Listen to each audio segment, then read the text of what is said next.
Good morning, dear students. Welcome to this online lecture. I am Mr. Rahul Pawar. In today's lecture, we are going to study the new point of our syllabus. It is residential status of an SSC. In today's lecture, we are going to see what is the meaning of residential status, why it is necessary to check the residential status, and at the end of this lecture we are going to see the rules to determine the residential status of a company and the rules to determine the residential status of a partnership firm. आजच्या या लेक्चरमध्ये आपण residential status of an SSC हा नवीन point पाहणार आहोत. या लेक्चरमध्ये आपण रेसिडेन्शियल स्टेटस म्हणजे काय, त्याचबरोबर रेसिडेन्शियल स्टेटस कशासाठी चेक करावं लागतं आणि त्याचबरोबर सर्वात शेवटी एखादी कंपनी असेल, कंपनीचं रेसिडेन्शियल स्टेटस कशावरून ठरवलं जातं आणि त्याचबरोबर पार्टनरशिप फर्म म्हणजे भागीदारी संस्था, एखाद्या भागीदारी संस्थेचं रेसिडेन्शियल स्टेटस हे कशावरून ठरतं हे आपण या आजच्या लेक्चरमध्ये पाहणार आहोत. So let's start with the what is the meaning and why the residential status has to be checked that we are going to see here. Okay, सर्वात पहिल्यांदा आपण रेसिडेन्शियल स्टेटस म्हणजे काय आणि ते का चेक करावं लागतं हे आपण पाहणार आहोत. Okay, so let start with this particular point. The residential status of an SSC, this is the particular point. And the residential status of an SSC means of a person has to be checked every year. प्रत्येक वर्षी प्रत्येक व्यक्तीचं residential status, तो व्यक्ती resident आहे का non resident आहे, it has to be checked every year. Why the residential status has to be checked? It is because the tax liability and the tax rate applicable to SSC is depend upon his residential status. This sentence is very important, okay, because the residential status has to be checked. Why? It is because the tax rate applicable to a particular SSC and the tax liability is depend upon his residential status. एखादा व्यक्ती असेल किंवा एखादी company असेल, एखादी partnership firm असेल, तर त्यांना टॅक्स लायबिलिटी त्यांची किती आहे, त्यांनी टॅक्स किती पर्सेंटनं, किती टॅक्स रेटनं भरायचा, हे त्या व्यक्तीच्या रेसिडेन्शियल स्टेटसवरती डिपेंड असतं. So it is necessary to determine the residential status of an SSC. त्यामुळं आपल्याला प्रत्येक व्यक्तीचं रेसिडेन्शियल स्टेटस हे आपल्याला चेक करावं लागतं. And most importantly this residential status has to be checked before calculating the total income of a person. आपण ज्या वेळेला एखाद्या व्यक्तीचं टोटल इन्कम कॅल्क्युलेट करतो, एकूण उत्पन्न वर्षाचं कॅल्क्युलेट करतो, ते कॅल्क्युलेट करण्याच्या अगोदर we have to determine his residential status. त्या व्यक्तीचं, मग व्यक्ती म्हणजे कोण, the term person includes individual म्हणजे human being, okay, male female. Okay, second is company, we know what is company. Third is partnership firm and fourth is joint Hindu family etc etc. हे जे कोण persons आहेत, we have already studied the concept of person in our initial lecture. सुरुवातीच्या लेक्चरमध्ये person म्हणजे काय हे आपण पाहिलेलं आहे. we know that in the term person, the term person includes individual means a natural human being. Second, it includes a company. Third, it includes a partnership firm and fourth, it includes joint Hindu family etc etc. Okay, and before calculating the total income of an individual, before calculating the total income of a company, before calculating the total income of a partnership firm, we have to determine their residential status. आपण ज्या वेळेला एखाद्या व्यक्तीचं वार्षिक उत्पन्न calculate करतो, आपण ज्या वेळेला एखाद्या कंपनीचं वार्षिक उत्पन्न annual income, total income calculate करतो, किंवा आपण ज्या वेळेला एखाद्या पार्टनरशिप फर्मचं टोटल इन्कम कॅल्क्युलेट करतो, ते income, annual income, total income calculate करण्याच्या अगोदर, before calculating the total income, we have to determine their residential status. आपल्याला त्यांचं इन्कम कॅल्क्युलेट करण्याच्या पूर्वी त्यांचं रेसिडेन्शियल स्टेटस पाहावं लागतं, चेक करावं लागतं. मग तो इंडिव्हिज्युअल असेल किंवा एखादी कंपनी असेल, एखादी पार्टनरशिप फर्म असेल किंवा एखादी जॉईंट हिंदू फॅमिली असेल, यांचं इन्कम कॅल्क्युलेट करण्यापूर्वी आपल्याला त्यांचं रेसिडेन्शियल स्टेटस काय आहे हे आपल्याला अगोदर ते खात्री करावी लागते, ते चेक करावं लागतं. And it is necessary. Okay. आणि the most important thing is the residential status. Okay, the residential status has to be determined every year. आपल्याला प्रत्येक वर्षी हे स्टेटस चेक करावं लागतं. प्रत्येक वर्षी, every year we have to check the residential status of every person. मग तो व्यक्ती असेल, इंडिव्हिज्युअल व्यक्ती असेल, एखादी कंपनी असेल, एखादी पार्टनरशिप फर्म असेल किंवा एखादी जॉईंट हिंदू फॅमिली असेल, it is necessary to check, it is necessary to determine the residential status of every person every year. प्रत्येक वर्षी आपल्याला एखादा व्यक्ती असू, एखादी कंपनी असू, एखादी पार्टनरशिप फर्म असू किंवा एखादी जॉईंट हिंदू फॅमिली बिझनेस असू, त्यांचं रेसिडेन्शियल स्टेटस हे आपल्याला दरवर्षी हे चेक करावं लागतं. Why it has to be checked every year? दरवर्षी हे चेक का करावं लागतं? It is because due to certain reasons, okay, the residential status may change.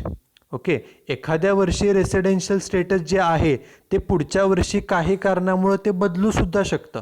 Okay, बदलेलंच असं नाही, but there is a possibility that the residential status may change due to the change in the conditions. Okay, काही conditions असतात, काही condition पूर्ण केल्या तर रेसिडेंटचं status मिळतं, त्या पूर्ण नाही झाल्या तर तुमचं रेसिडेंटचं स्टेटस बदलूसुद्धा शकतं. आणि म्हणूनच and therefore it is necessary to determine the residential status every year. आपल्याला दरवर्षी रेसिडेन्शियल स्टेटस जे आहे ते चेक करावं लागतं. Now question is how the residential status is determined and the residential status is explained with the help of this particular tree diagram. आपण या टॉपिकमध्ये जे काय रेसिडेन्शियल स्टेटस पाहणार आहोत, मग त्यामध्ये 4 गोष्टी आहेत, 4 पॉईंट्स आहेत. Firstly we are going to check the residential status of a company. एखाद्या कंपनीचं रेसिडेन्शियल स्टेटसचे नियम आपण पाहणार आहोत. After that second point is residential status of a partnership firm. एखादी भागीदारी संस्था, त्याचा रेसिडेन्शियल स्टेटस पाहणार आहोत. After that we are going to see the residential status of an individual. एखादा व्यक्ती असेल, ह्युमन बिईंग असेल, तर त्याचं रेसिडेन्शियल स्टेटस कसं चेक केलं जातं. And after that at the end we are going to check the residential status of a HUF. HUF means Hindu undivided family, which is popularly known as a joint Hindu family business. Okay, मग आपण हे जे काय residential status check करणार आहोत, okay, the residential status of an SSC. एखादा assessee असेल, त्या असेसीचं, त्या पर्सनचं रेसिडेन्शियल स्टेटस जे आहे it is classified into 2 categories. First part is resident and second part is non resident. एखादी जो असेसी आहे, तो असेसी एकतर आपल्या देशाचा रेसिडेंट असेल किंवा तो नॉन रेसिडेंट असेल. ओके, आता महत्त्वाची गोष्ट की the term resident is different than the term citizen. Okay, resident असणं आणि सिटिझन म्हणजे देशाचा नागरिक. We all are the citizens of our country. आपण सर्वजण देशाचे नागरिक आहोत. परंतु जरी आपण देशाचे नागरिक असलो तरीसुद्धा we have to determine the residential status. आपण आपल्या देशाचे रेसिडेंट आहोत का नॉन रेसिडेंट आहोत ह्या गोष्टी चेक कराव्या लागतात. कारण रेसिडेंट ही एक कन्सेप्ट आणि दुसरी कन्सेप्ट सिटिझन म्हणजे देशाचे नागरिक, ह्या दोन्ही वेगवेगळ्या आहेत. इन्कम टॅक्समध्ये आपल्याला तो व्यक्ती, मग व्यक्ती म्हणजे तो इंडिव्हिज्युअल व्यक्ती असू, कंपनी असू, पार्टनरशिप फर्म असू किंवा HUF असू, हे रेसिडेंट आहे का नॉन रेसिडेंट आहे हे आपल्याला पहिल्यांदा पाहावं लागतं. आणि सर्वात महत्त्वाचं, the residential status is classified into 2 main categories. First category is resident in India. पहिली कॅटेगरी असते ती म्हणजे resident in India and second category is non resident in India. एकतर तो जो कोण व्यक्ती आहे, आता इथं व्यक्ती म्हणजे फक्त इंडिव्हिज्युअल येत नाही. The term person includes individual means human being, एखादा व्यक्ती. Second, it includes a company. Third, partnership for fourth HUF etcetera etcetera. त्यामुळे पर्सनमध्ये ह्या सगळ्या गोष्टी येतात. तो जो कोण पर्सन आहे किंवा तो जो कोण असेसी आहे तो एकतर देशाचा रेसिडेंट असेल किंवा तो नॉन रेसिडेंट असेल. आणि जर तो रेसिडेंट असेल, ओके, जर तो रेसिडेंट असेल, if that particular assessee is resident, जर तो रेसिडेंट असेल तर पुन्हा त्याचे दोन भाग होतात. ते दोन भाग कोणते? First is resident and ordinary resident, त्याला ऑर्डिनरीचं स्टेटस मिळतं. आणि दुसरा भाग असतो तो म्हणजे resident but not ordinarily resident. Okay, so residential स्टेटसचे मेन दोनच टाईप्स होतात. फर्स्ट टाईप इज रेसिडेंट आणि सेकंड टाईप असतो तो म्हणजे नॉन रेसिडेंट. हे दोनच मुख्य प्रकार होतात. आणि जर तो रेसिडेंट असेल तर रेसिडेंटचे पुन्हा दोन भाग होतात. First is resident and ordinarily resident, resident पण आहे आणि ऑर्डिनरी आहे, सर्वसामान्य रेसिडेंट आहे. आणि दुसरा भाग रेसिडेंट आहे but not ordinarily resident. Okay, हे त्याचे दोन मेन पार्ट होतात. So this is the tree diagram which explains the residential status of an SSE. एखादा असेसी असेल, एखादा पर्सन असेल तर त्याचं रेसिडेन्शियल स्टेटस दाखवणारं ही ट्री डायग्रॅम आहे. The residential status is mainly classified into two categories. First one is resident and second one is non-resident. Okay, and if he is resident, जर तो असेसी रेसिडेंट असेल तर पुन्हा त्याचे दोन भाग होतात. तो एकतर ऑर्डिनरी रेसिडेंट असतो किंवा तो नॉट ऑर्डिनरी रेसिडेंट असतो. This is the basic tree diagram which explains the residential status of an SSE. Now after this we will start with the rules to determine the residential status of a company. या लेक्चरमध्ये आपण सर्वात पहिल्यांदा एखादी company असेल तर त्या कंपनीचं रेसिडेन्शियल स्टेटसचे काय नियम आहेत, कशावरून कंपनी रेसिडेंट आहे का नॉन रेसिडेंट हे ठरतं ते आपण पाहणार आहोत. Okay, so let start with this particular point. We know that a company is an artificial person created by law. आपल्याला माहिती आहे की एखादी कंपनी असेल तर ती कंपनीची जी काही स्थापना असते, एस्टॅब्लिशमेंट असतं, ही कायद्याप्रमाणे केली जाते. ओके, कायद्याप्रमाणे त्या कंपनीचं अस्तित्व असतं, त्यामुळे त्याला आर्टिफिशियल पर्सन, ओके, कृत्रिम पर्सन असं त्याला म्हटलं जातं. And we know that companies in India are formed as per the companies act 1956, companies act 2013 और any other act relating to the company. भारतामध्ये कंपनीसाठी कंपनी कायदा 2013 आहे, त्याच्या अगोदर कंपनी कायदा 1956 होता. या कायद्यांप्रमाणे कंपनीची स्थापना ही केली जाते. ओके, मग कोणतीही कंपनी असेल, okay, we know that there are various types of companies. For example private company, public company, listed company, unlisted company, for example government company etcetera etcetera. There are number of types of companies. मग या ज्या काही कंपन्या आहेत ह्या कंपन्यांचं residential status हे कशा प्रकारे क्लासिफाय केलं जातं तर the residential status of a company is shown in this particular tree diagram. ही जी काही ट्री डायग्रॅम दिलेली आहे यामध्ये एखाद्या कंपनीचं रेसिडेन्शियल स्टेटस हे कशा प्रकारे क्लासिफाय केलं जातं ते आपल्याला सांगितलं आहे. Look at the tree diagram. Tree डायग्रॅममध्ये सांगितलं आहे की the residential status of a company, एखादी कंपनी असेल तर ती कंपनी एकतर रेसिडेंट असते किंवा ती नॉन रेसिडेंट असते. एवढेच त्याचे दोन क्लासिफिकेशन केलं जातं. एखादी कंपनी आहे ती कंपनी एकतर रेसिडेंट असेल किंवा ती नॉन रेसिडेंट असेल. एवढेच त्याचे पुन्हा काय बाकीचे क्लासिफिकेशन केलं जात नाही. फक्त एवढंच, एकतर रेसिडेंट असेल किंवा नॉन रेसिडेंट असेल.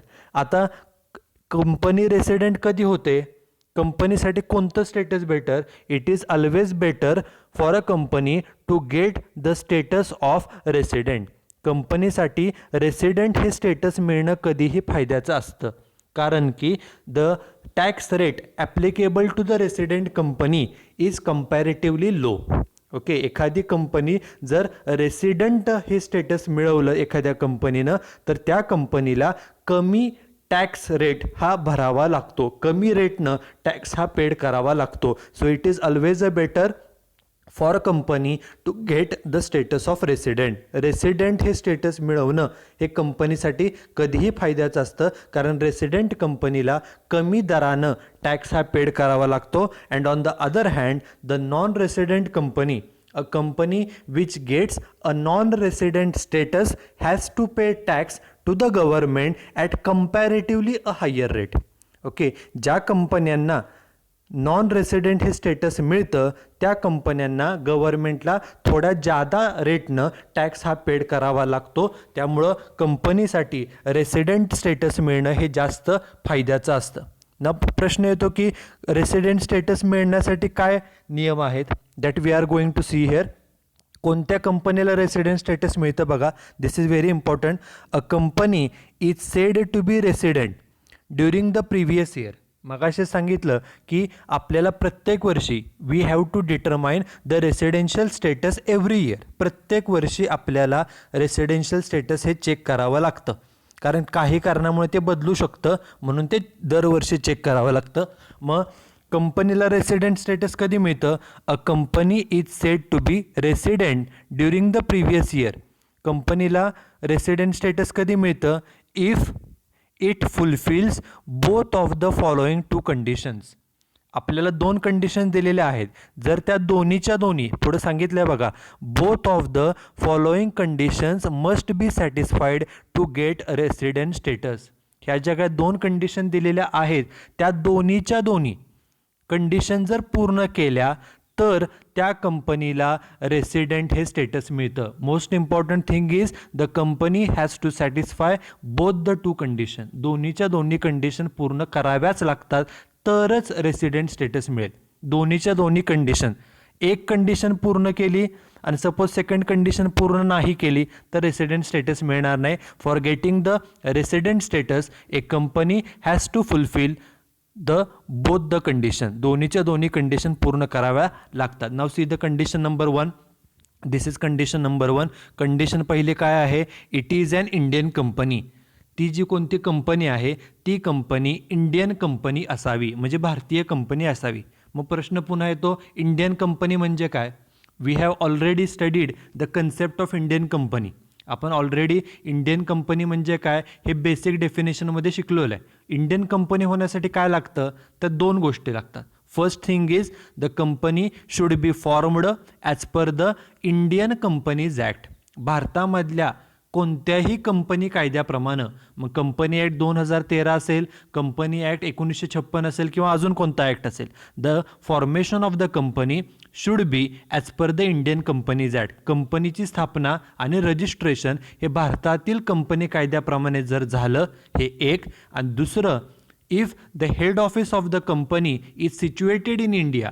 जर त्या कंपनीचं मुख्य ऑफिस भारतामध्ये असेल, ह्या दोन कंडिशन पूर्ण जर झाल्या तर त्या कंपनीला इंडियन कंपनी असं म्हटलं जातं.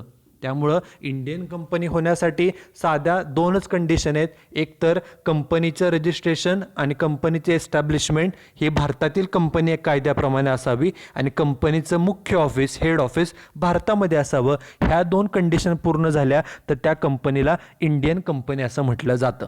त्यामुळं एखाद्या कंपनीला रेसिडेंट स्टेटस मिळवायचं असेल तर त्यांच्यासाठी पहिली कंडिशन आहे की ती कंपनी इंडियन कंपनी असावी.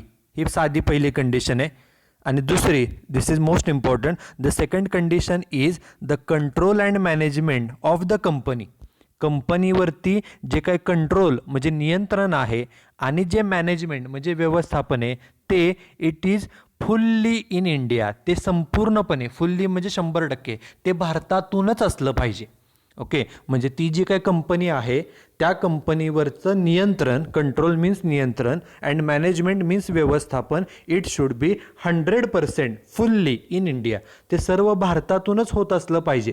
जे कंपनीचं काय काम आहे त्या कंपनीच्या वर्किंगवरती, कामावरती जे असणारं नियंत्रण आहे किंवा जे कंपनीचं व्यवस्थापन करण्याचं काम आहे ते संपूर्णपणे 100% भारतातूनच होत असलं पाहिजे. ही दुसरी कंडिशन आहे. जर ह्या दोन्ही कंडिशन्स पूर्ण झाल्या, पहिली कंडिशन काय पाहिली आपण, कंडिशन 1 की ती कंपनी इंडियन कंपनी असावी, भारतीय कंपनी असावी, ही एक. आणि दुसरी कंडिशन आत्ताच पाहिली की कंपनीवरचं जे काय कंट्रोल आणि मॅनेजमेंट आहे ते 100% फुल्ली भारतातच पाहिजे. जर ह्या दोन्ही कंडिशन पूर्ण झाल्या तरच त्या कंपनीला रेसिडेंट स्टेटस मिळतं. A company which fulfills both these two conditions gets the status of resident. त्या कंपनीलाच फक्त रेसिडेंटचं स्टेटस मिळतं. आता ही जी दुसरी कंडिशन आहे त्यामध्ये म्हटलंय की control and management of the company is fully in India. 100% ते भारतात पाहिजे कंट्रोल आणि मॅनेजमेंट. ह्याचाच अर्थ काय, थोडंफार ही कंट्रोल आणि मॅनेजमेंट भारताच्या बाहेर असून चालणार नाही. कंट्रोलिंग आणि मॅनेजमेंट जे आहे कंपनीवरचं कंट्रोलिंग आणि मॅनेजमेंट हे 100% संपूर्णपणे ते भारतातच असलं पाहिजे, तरच ते कंडिशन पूर्ण होते. ओके, ह्या दोन कंडिशन्स आहेत. If this both two conditions are satisfied then a company gets a status of resident. तर त्या कंपनीला दोन्हीच्या दोन्ही कंडिशन पूर्ण झाल्या तरच रेसिडेंटचं स्टेटस मिळतं. समजा एखाद्या कंपनीनं पहिली कंडिशन पूर्ण केली. पहिली कंडिशन काय होती, तर ती कंपनी इंडियन कंपनी असावी, ही कंडिशन पूर्ण केली. आणि जी दुसरी कंडिशन आहे की कंट्रोल अँड मॅनेजमेंट हे संपूर्णपणे भारतात असलं पाहिजे. समजा ही कंडिशन पूर्ण झाली नाही, म्हणजे एक कंडिशन पूर्ण झाली, दुसरी कंडिशन पूर्ण झाली नाही, तर अशा केसमध्ये त्या कंपनीला रेसिडेंटचं स्टेटस मिळणार नाही. कारण रेसिडेंट स्टेटस मिळण्यासाठी for getting the status of resident a company has to fulfil, a company has to satisfy both the two conditions. दोन्हीच्या दोन्ही कंडिशन पूर्ण झाल्या तरच रेसिडेंटचं स्टेटस मिळतं. या एक्झाम्पलमध्ये पहिलं कंडिशन पूर्ण झालेली आहे, सॅटिस्फाय झालेली आहे, पण दुसरी कंडिशन पूर्ण होत नाही. त्यामुळं दोन्हीच्या दोन्ही कंडिशन पूर्ण झाल्या तरच रेसिडेंट स्टेटस. एक कंडिशन पूर्ण होते, दुसरी होत नाही, त्यामुळे ह्या कंपनीला रेसिडेंटचं स्टेटस मिळणार नाही. ओके, मग हे झालं एक, कंपनी रेसिडेंट कधी होते. एखादी कंपनी रेसिडेंट व्हायचं असेल तर ह्या दोन्हीच्या दोन्ही कंडिशन्स पूर्ण व्हाव्या लागतात तरच रेसिडेंट. मग प्रश्न येतो की कोणत्या कंपनीला नॉन रेसिडेंट स्टेटस मिळतं. तर सिंपल आहे, a company is said to be non resident if it does not satisfy any of the two conditions about two condition. ह्या ज्या काही दोन कंडिशन्स वरती लिहिलेल्या आहेत, पहिली कंडिशन लिहिली आपण, it is an Indian company, ती भारतीय कंपनी असावी, ही पहिली कंडिशन. आणि दुसरी condition, the control and management of the company should be fully in India. कंपनीवरचं जे काही नियंत्रण आहे आणि व्यवस्थापन आहे ते संपूर्णपणे भारतात असलं पाहिजे, ही दुसरी कंडिशन. ह्या ज्या दोन कंडिशन्स आहेत यापैकी if any of the about two condition, ह्या दोन्हीपैकी एक जरी कंडिशन सॅटिस्फाय झाली नाही, if the company does not satisfy any of the about two condition, ह्या ज्या दोन कंडिशन्स आहेत यापैकी एक जरी कंडिशन पूर्ण झाली नाही, कोणतीही एक पूर्ण झाली, एक झाली नाही, एक जरी कंडिशन अपूर्ण राहिली, इनकम्प्लीट राहिली, तरीसुद्धा त्या कंपनीला नॉन रेसिडेंट हे स्टेटस मिळतं. जसं आपण मगाशी उदाहरण पाहिलं की एखाद्या कंपनीनं पहिली कंडिशन पूर्ण केली, ओके, पण दुसरी कंडिशन अपूर्ण राहिली, इनकम्प्लीट राहिली. एक जरी कंडिशन अपूर्ण राहिली तरीसुद्धा त्या कंपनीला नॉन रेसिडेंट हे स्टेटस मिळणार आहे. त्यामुळं नॉन रेसिडेंट कधी होते, जर त्या कंपनीने एकही कंडिशन पूर्ण किंवा कोणतीही एक पूर्ण नाही केली कंडिशन दोनपैकी, तरी नॉन रेसिडेंटचं स्टेटस मिळतं. ओके, आणि समजा असं झालं की कंपनीनं पहिली पण कंडिशन पूर्ण नाही केली आणि दुसरी पण कंडिशन पूर्ण नाही केली, तर ॲटोमॅटिकली ती नॉन रेसिडेंटच होणार आहे. कारण मिनिमम एक जरी अपूर्ण कंडिशन झाली, मिनिमम 1, तरीसुद्धा तुम्ही नॉन रेसिडेंट होता. त्यामुळे दोन्हीचे दोन्ही कंडिशन पूर्ण झाल्या नाहीत, इनकम्प्लीट राहिल्या, ॲटोमॅटिक ती कंपनी नॉन रेसिडेंट होणार आहे. कारण रेसिडेंट व्हायचं असेल दोन्हीही कंडिशन पूर्ण व्हाव्या लागतात. Okay, so this is all about residential status of a company. Now the next and last part of today's lecture is residential status of partnership firm. It is very simple, okay, and it is more or less similar to company, so read it carefully. We know that partnership firms in India are governed by Partnership Act 1932. भागीदारी संस्था ज्या असतात partnership firm, ह्या partnership act 1932 प्रमाणे चालत असतात. And we know that for starting a partnership firm we require minimum 2 partners and there can be a maximum 20 partners in a partnership firm. एखाद्या भागीदारी संस्था चालू करण्यासाठी आपल्याला कमीत कमी 2 आणि जास्तीत जास्त 20 व्यक्तींची गरज ही असते. मग एखादी पार्टनरशिप फर्म आहे, आपल्याला ही माहिती आहे की पार्टनरशिप फर्मसाठी for partnership firm the registration is not compulsory, it is optional. Okay, the partnership firm has to decide whether to get it registered or whether not to get registration करायचं का नाही करायचं हे त्या पार्टनरशिप फॉर्मवरती असतं. Registration is not compulsory at all. भागीदारी संस्थेला रजिस्ट्रेशन करणं हे कंपल्सरी नाही. मग ह्या ज्या काही पार्टनरशिप फर्म्स असतात त्या पार्टनरशिप फर्म्स पण बिझनेस करतात आणि जो काय प्रॉफिट झालेला आहे तो प्रॉफिट एकमेकांमध्ये डिस्ट्रीब्यूट करतात. जो काही त्यांचा प्रॉफिट शेअरिंग रेशो आहे त्याप्रमाणे त्या डिस्ट्रीब्यूट करतात. मग हे जे काय पार्टनरशिप फर्म्स असतात ह्या पार्टनरशिप फर्म्सचं आपल्याला रेसिडेन्शियल स्टेटस बघायचं आहे. सेम कंपनीप्रमाणे partnership firms can be resident in India or it can be non resident in India.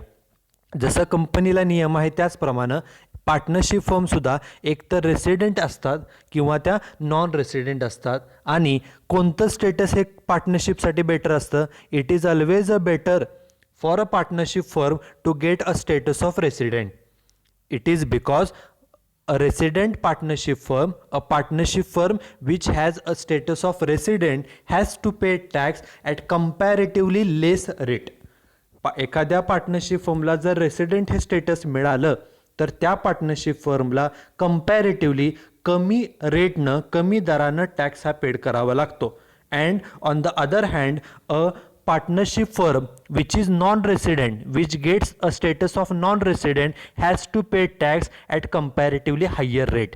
Resident partnership फर्मला कमी रेटनं टॅक्स पे करावा लागतो आणि नॉन रेसिडेंट पार्टनरशिप फर्मला कंपॅरेटिव्हली हायर टॅक्स हा पे करावा लागतो. So it is always a better option for a partnership firm to get a status of resident. त्यामुळे पार्टनरशिप फर्मला भागीदारी संस्थेला रेसिडेंट हे स्टेटस मिळणं कधीही फायद्याचं असतं. Now we will see what are the rules to determine the resident and non resident. The rules are very simple, more or less similar to the company, but see here there is a slight change in the rule.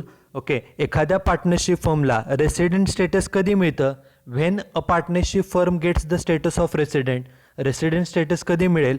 तर if the control and management is fully or partly in India. This word is very important, fully or partly. आपण मगाशी कंपनीमध्ये पाहिलं की control आणि management हे fully भारतातच पाहिजे, 100% भारतात पाहिजे हे आपण पाहिलं. परंतु पार्टनरशिप फर्मला नियम आहे की जर कंट्रोल आणि मॅनेजमेंट त्या पार्टनरशिप फर्मवरचं कंट्रोल आणि मॅनेजमेंट हे फुल्ली म्हणजे पूर्णपणे ऑर पार्टली किंवा थोड्याफार प्रमाणामध्ये जरी ते भारतामध्ये असेल तरी सुद्धा it is said to be resident in India during the previous year. Okay, जर त्या पार्टनरशिप फर्मवरचं कंट्रोलिंग म्हणजे नियंत्रण आणि मॅनेजमेंट म्हणजे व्यवस्थापन हे जर संपूर्णपणे होल्ली म्हणजे पूर्णपणे फुल्ली ओके ऑर पार्टली किंवा थोड्याफार प्रमाणामध्ये जरी ते भारतातून होत असेल तरी सुद्धा त्या पार्टनरशिप फर्मला रेसिडेंट हे स्टेटस मिळतं त्या एका वर्षापुरतं. ओके, रेसिडेंट स्टेटस मिळवण्यासाठी त्या पार्टनरशिप फर्मचं कंट्रोलिंग आणि मॅनेजमेंट पूर्ण किंवा थोडं तरी ते भारतामध्ये असणं गरजेचं आहे. It is very simple. And now मग नॉन रेसिडेंट स्टेटस कोणाला मिळेल? तर if the control and management is fully outside India. त्या पार्टनरशिप फर्मवरचं जे काय कंट्रोलिंग आहे म्हणजे नियंत्रण आहे आणि मॅनेजमेंट म्हणजे व्यवस्थापन आहे हे जर सर्व काम भारताच्या बाहेरून होत असेल, संपूर्ण भारताच्या बाहेरून, भारतामध्ये काहीच नाही. Okay, the controlling work and the management work is going on fully from outside India. जर ते पूर्णपणे भारताच्या बाहेरून होत असेल, भारतामध्ये काहीच नाही आहे कंट्रोलिंग आणि मॅनेजमेंटचं काम, तर अशा वेळेला त्या पार्टनरशिप फर्मला नॉन रेसिडेंट स्टेटस मिळतं त्या पर्टिक्युलर प्रिव्हियस इयरसाठी. त्या वर्षभरासाठी त्या पार्टनरशिप फर्मला नॉन रेसिडेंट हे स्टेटस मिळतं. ओके, आणि रेसिडेंट स्टेटस मिळवणं एकदम सिम्पल का आहे? कारण की कंट्रोलिंग आणि मॅनेजमेंट थोडं तरी भारतामध्ये असेल, थोडंफार जरी, होल्ली ऑर पार्टली म्हटले, पूर्णच असलं पाहिजे अशी काही आवश्यकता नाही. होल्ली or partly, that is fully or partly, थोडं जरी कंट्रोलिंग आणि मॅनेजमेंट भारतातून होत असेल तरीसुद्धा त्या पार्टनरशिप फर्मला रेसिडेंट स्टेटस मिळतं. परंतु जर कंट्रोलिंग आणि मॅनेजमेंट 100% भारताच्या बाहेर आहे, फुल्ली आउटसाइड इंडिया, भारतात काहीच नाही आहे, तर मात्र त्या पार्टनरशिप फर्मला नॉन रेसिडेंट स्टेटस हे मिळतं. Okay, so this is the simple rule which determines the residential status of a partnership firm. एखादी पार्टनरशिप फर्म रेसिडेंट आहे का नॉन रेसिडेंट आहे ह्याच्यासाठीचे हे साधे सिंपल नियम आहेत. And most important thing is before calculating the total income we have to determine the residential status of a company of a partnership firm. एखादी company असेल किंवा एखादी पार्टनरशिप फर्म म्हणजे भागीदारी संस्था असेल यांचं इन्कम कॅल्क्युलेट करण्यापूर्वी टोटल इन्कम कॅल्क्युलेट करण्यापूर्वी ती कंपनी किंवा ती पार्टनरशिप फर्म रेसिडेंट आहे का नॉन रेसिडेंट आहे हे अगोदर ठरवावं लागतं आणि नंतरच आपण त्यांचं टोटल इन्कम हे कॅल्क्युलेट करायचं असतं. आणि सर्वात दुसरी महत्त्वाची गोष्ट काय की the residential status has to be checked every year. प्रत्येक वर्षी रेसिडेन्शियल स्टेटस तपासावं लागतं. Why? It is because the residential status may change due to certain reason. काही कारणामुळं त्या रेसिडेन्शियल स्टेटसमध्ये बदल होऊ शकतो आणि म्हणूनच प्रत्येक वर्षी हे रेसिडेन्शियल स्टेटस हे चेक करावं लागतं. Take simple example. सपोज आपण एक उदाहरण घेतलं की सपोज एखादी पार्टनरशिप फर्म आहे. There is one partnership firm आणि त्या पार्टनरशिप फर्मचं कंट्रोलिंग आणि मॅनेजमेंट हे समजा फॉर एक्झाम्पल 50% भारतातून होते, इंडियातून होते आणि 50% आउटसाईडमधून होते. म्हणजे भारतामध्ये थोडंफार तरी कंट्रोलिंग आणि मॅनेजमेंट आहे. नियम काय सांगतो? कंट्रोल आणि management fully or partly in India असेल, भारतामध्ये थोडंफार जरी कंट्रोलिंग अँड मॅनेजमेंट असेल तरीसुद्धा रेसिडेंट स्टेटस मिळतं. म्हणजे या केसमध्ये भारतातून थोडंफार तरी कंट्रोलिंग आणि मॅनेजमेंट होत आहे म्हणजे त्या कंपनीला त्या पार्टनरशिप फर्मला रेसिडेंट स्टेटस मिळेल ह्या एका वर्षापुरतं. सपोज पुढच्या वर्षी नेक्स्ट इयरमध्ये बदल काय केला तर त्या पार्टनरशिप फर्मचं कंट्रोल आणि मॅनेजमेंट अगोदर काय होतं तर थोडं भारतामध्ये आणि थोडं भारताच्या बाहेर होतं. पण सपोज त्यांनी काय केलं तर जे कंट्रोलिंग आणि मॅनेजमेंटचं काम आहे ते संपूर्णपणे भारताच्या बाहेर घेऊन गेले. भारतामध्ये काहीच ठेवलं नाही. पार्टनरशिप फर्म भारतात आहे पण त्याच्यावरचं कंट्रोलिंग म्हणजे नियंत्रण आणि मॅनेजमेंट समजा सर्व भारताच्या बाहेर गेलं, भारतातून काहीच केलं जात नाही. कंट्रोलिंग आणि मॅनेजमेंटचं काम म्हणजे पूर्णपणे भारतामध्ये जर भारताच्या बाहेर गेलं तर ॲटोमॅटिकली पुढच्या वर्षी त्या पार्टनरशिप फर्मला नॉन रेसिडेंट स्टेटस हे मिळू शकतं. त्यामुळं जनरली रेसिडेन्शियल स्टेटस चेंज होत नाही, but due to certain reason in certain cases the residential status may change and therefore it is necessary to determine the residential status every year. So that's it for today's lecture. In today's lecture we have studied the residential status, meaning of residential status. After that we have studied the rules to determine the residential status of a company. And lastly we have seen the rules to determine the residential status of a partnership firm. Okay, that's it for today's lecture. In next lecture we will see the rules to determine the residential status of other assessees. Okay, so thank you very much.